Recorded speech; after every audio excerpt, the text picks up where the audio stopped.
Hello guys, welcome back to my channel Explore with Faheem. I hope you are fine to the point 99.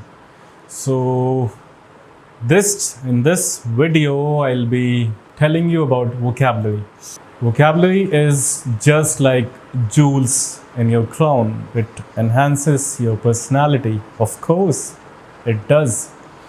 सो आज मैं आपके सामने एक different field से different domain से vocabulary लेकर आया हूँ.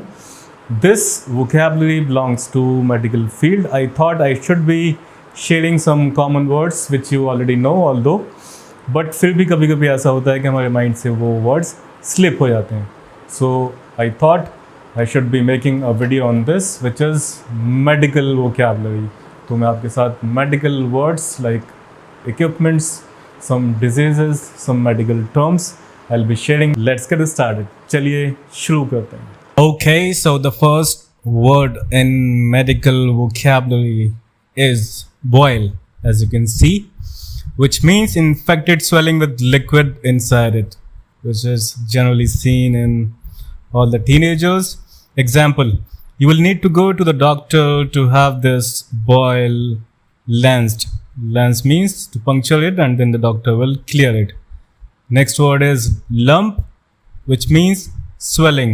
Example, I have a strange lump on my hand. I wonder what caused it. Rash, allergic reaction which makes your skin go red. Example, when she used the soap, her skin came out in a rash. Next word is scab, which means dry skin that forms over a cut. Don't pick at your scab.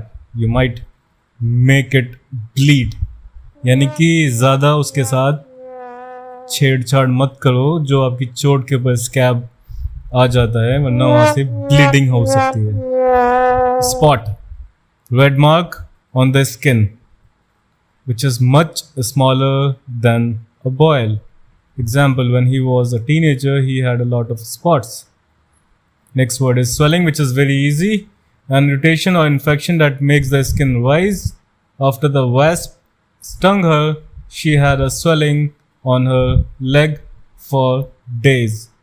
The following words can be used as nouns and verbs. Bruise, यानी कि ये words हम noun के जैसे और verbs के जैसे use कर सकते हैं. Bruise means when the skin goes blue and yellow. When you beat someone or you meet an accident, then your skin bruise. Example, she fell down the stairs and bruised her arm. This is used as a verb because we are using ed after bruise. And next example has been used as a noun. He has a bruise just under his eye, यानी इसकी आँख के नीचे नील पड़ा हुआ है. इसको हम हिंदी में नील बोलते हैं. So the next word is bump. When you hit yourself and get a slight swelling, that is called bump, or you can call it a small lump. Example, oh, I bumped my head on the desk. So here it has been used as a verb. Second example, as a noun, it's only a little bump, nothing serious. So guys, this is how we can use these words in our day-to-day lives. Hope you liked it. I hope that you liked today's video also. If you liked it, please subscribe to my channel. Please like the video and share it with those who need the video. Thank you very much for watching. Please take care. See you soon.